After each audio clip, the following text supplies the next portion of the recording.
Welcome to Chilling Fireside Stories, the place where we unravel the darkest mysteries that have haunted families, communities, and investigators for years.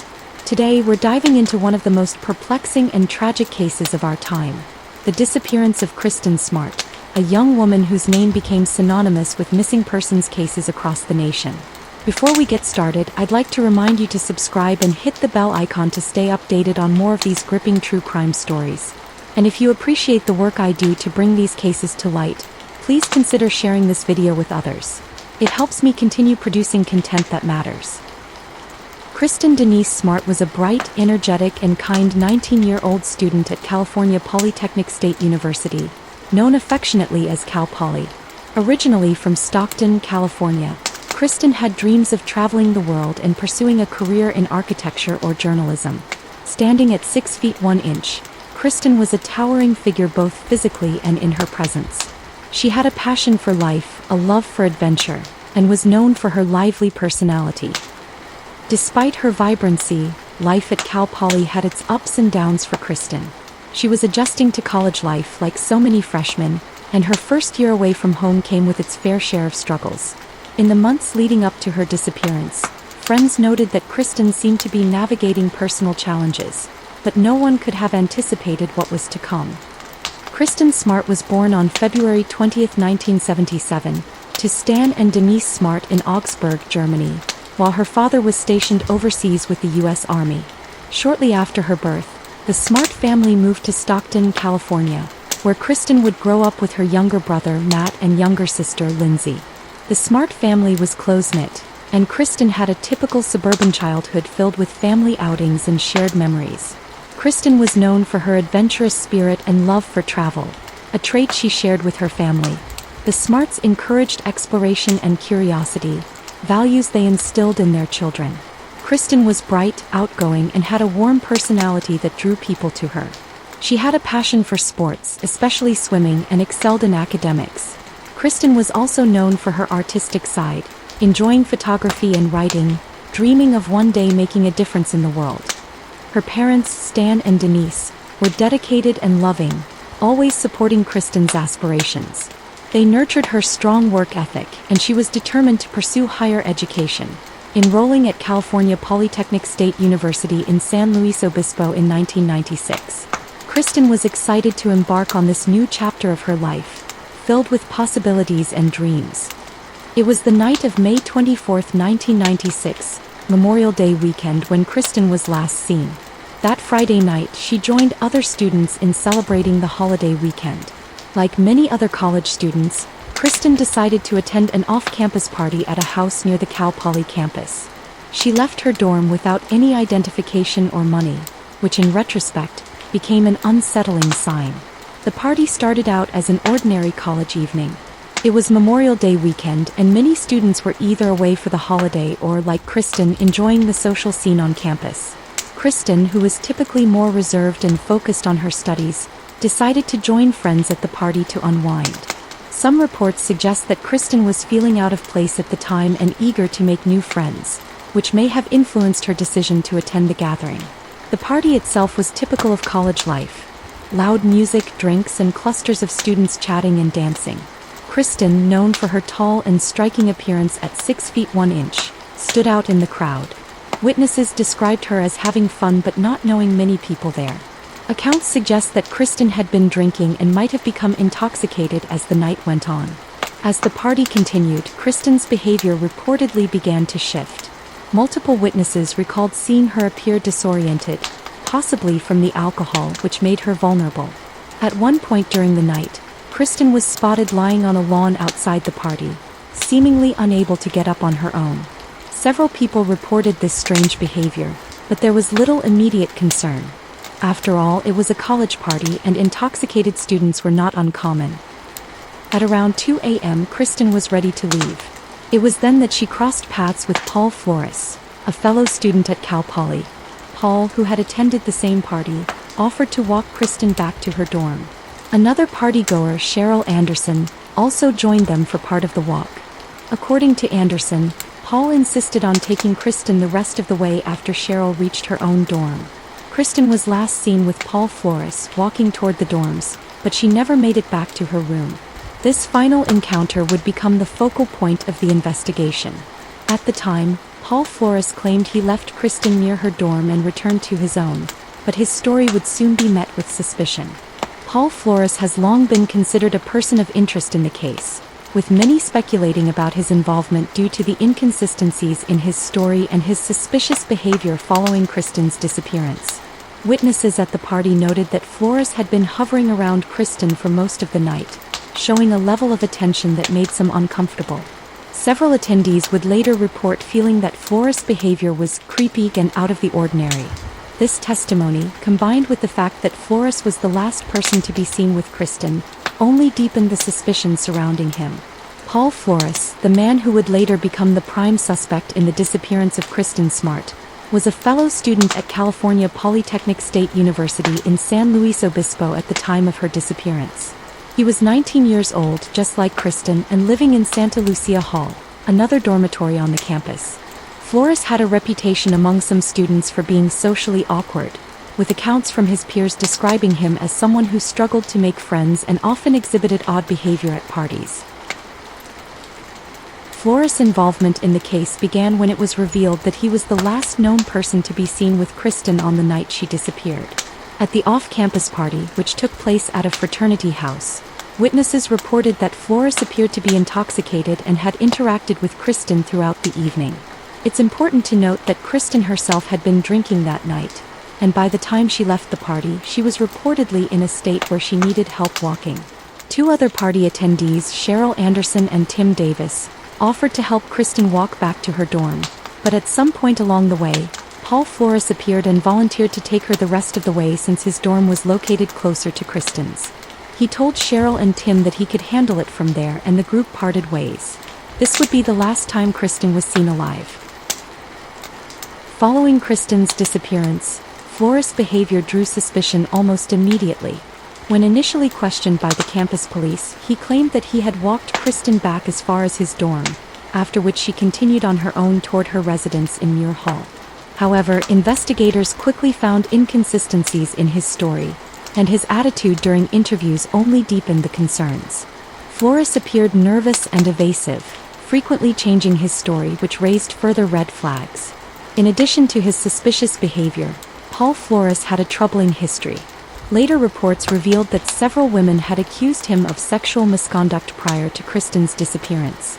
Although these incidents were not reported to the police at the time, they became important pieces of the puzzle as investigators worked to build a case against him. One of the most significant details came during a police interview when officers noted that Flores had a black eye. Flores claimed that he got the injury while playing basketball with friends, but when police interviewed his friends, they denied this account. This discrepancy led many to believe that the injury might have occurred during an altercation with Kristin on the night she disappeared.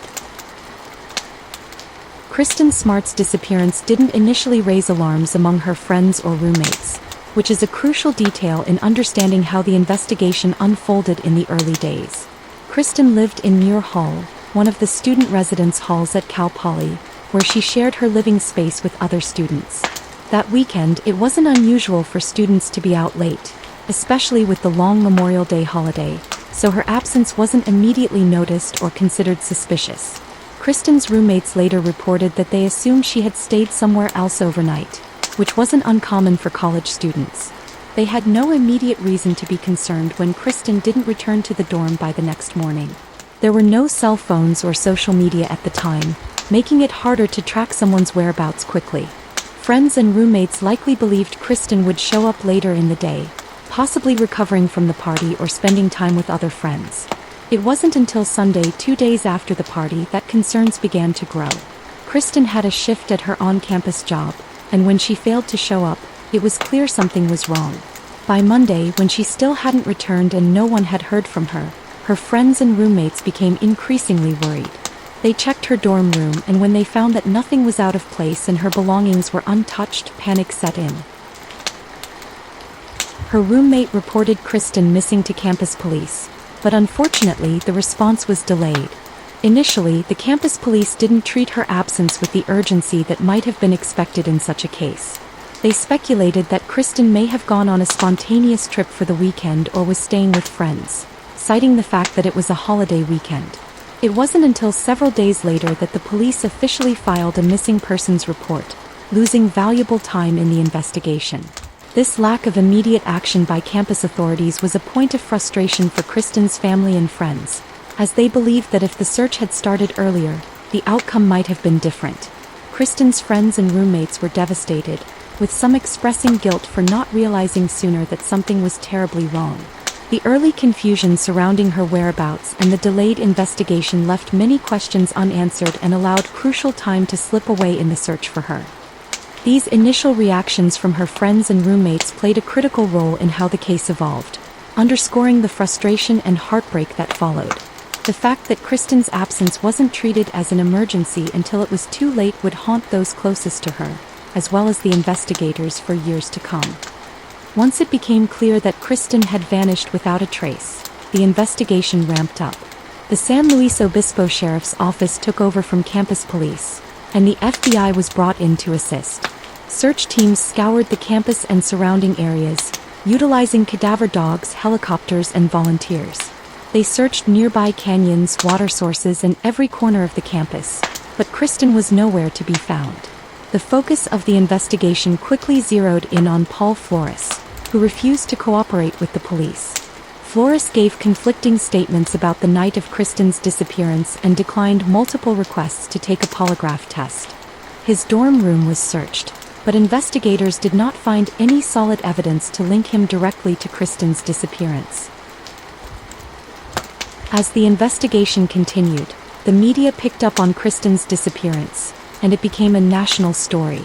News outlets were fascinated by the mystery surrounding her case, especially after rumors about Paul Flores and his connection to Kristen began to surface.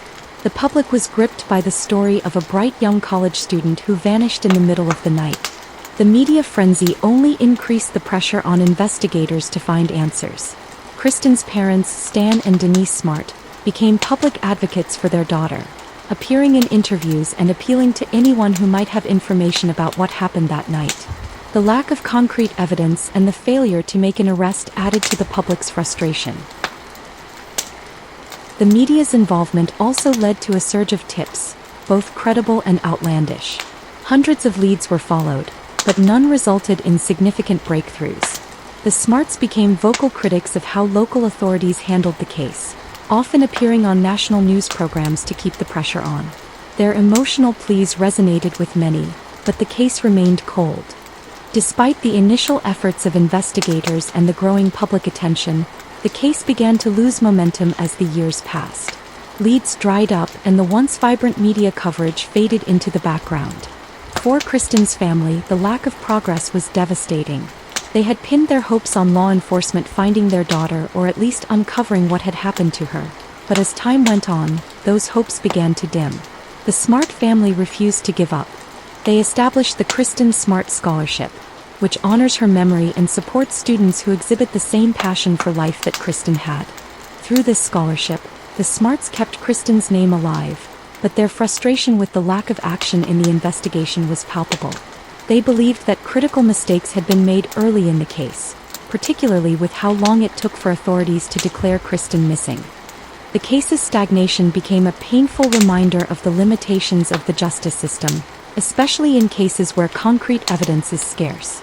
Over time, several cold case investigators took an interest in Kristen's disappearance, re-examining old evidence and generating new theories. However, without solid proof, these efforts always fell short. The Smart family was often forced to rely on their own resources, hiring private investigators and continuing their personal search for answers. In 2016, a significant breakthrough occurred in the Kristin Smart case that reignited hope for justice. While Paul Flores had long been a suspect in Kristen's disappearance, there had not been enough evidence to arrest or charge him for many years. However, in 2016, the San Luis Obispo County Sheriff's Office announced that new evidence had been discovered, which ultimately led to Flores' arrest. The turning point came after the Sheriff's Office partnered with the FBI to re-examine the case using advanced forensic techniques and new investigative methods that weren't available at the time of Kristen's disappearance in 1996. The authorities executed search warrants at various locations connected to Paul Flores, including his home, his parents' homes, and his vehicles. These searches were part of a renewed effort to uncover evidence, as suspicion about Flores' involvement in the case had persisted for decades. A major development occurred when cadaver dogs, specially trained to detect the scent of human remains, were brought to the campus of Cal Poly San Luis Obispo. The dogs alerted at several locations, including near the dormitory where Paul Flores had lived at the time of Kristen's disappearance. This raised the possibility that her remains had been in or near his dorm room. Additionally, advances in forensic technology allowed investigators to examine previously collected evidence in a new light. Items from the searches were taken for further forensic analysis, including soil samples and electronic devices. Though the details of the forensic findings were not immediately made public, law enforcement indicated that they had found new, compelling evidence linking Paul Flores to Kristen's disappearance. In 2020 and early 2021, as the investigation continued, Flores and his family's properties were searched multiple times, including the use of ground-penetrating radar and cadaver dogs. Authorities focused on specific areas of the properties, indicating that they had narrowed down potential burial sites. These efforts culminated in April 2021, when Paul Flores was arrested and charged with the murder of Kristin Smart. His father, Ruben Flores, was also arrested and charged with being an accessory, accused of helping conceal Kristen's body after the murder.